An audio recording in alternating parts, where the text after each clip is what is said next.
Bonjour, je suis Alexandre, coach en séduction chez Spike Séduction et aujourd'hui nous allons voir comment savoir parler de soi. Alors la première question à se poser, c'est pourquoi parler de soi?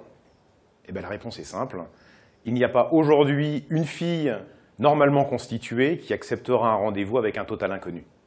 Donc parler de soi est nécessaire, le but n'est pas de remonter jusqu'à votre temps d'enfance et de raconter toutes vos peurs comme quand vous descendiez à la cave chez grand-mère, mais de donner quelques éléments sur vous de façon à faire progresser l'interaction.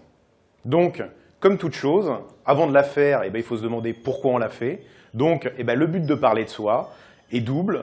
Un, c'est que la personne vous connaisse un peu mieux de façon à accepter un rendez-vous et que quand on vous appelez quelques jours plus tard, elle ne se demande pas mais qui c'était.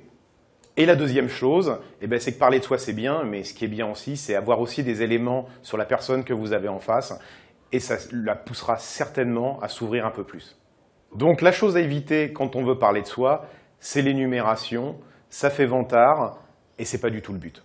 Donc oubliez de raconter toutes les pseudo-fêtes que vous avez fait avec vos amis ou toutes les choses inventées dont vous n'êtes plus trop sûr. Parlez plutôt de vous et de façon succincte. Donc pour ça, le plus simple à faire, tout simplement, c'est de raconter une histoire sur vous qui vous est arrivée. Voilà, donc comme ça, vous savez mieux comment parler de vous et ce qu'il faut faire, et gardez surtout à l'esprit qu'il faut que lorsque vous parlez de vous, ce soit interactif et que ce soit dynamique. Sinon la personne va s'ennuyer et ce n'est absolument pas le but recherché.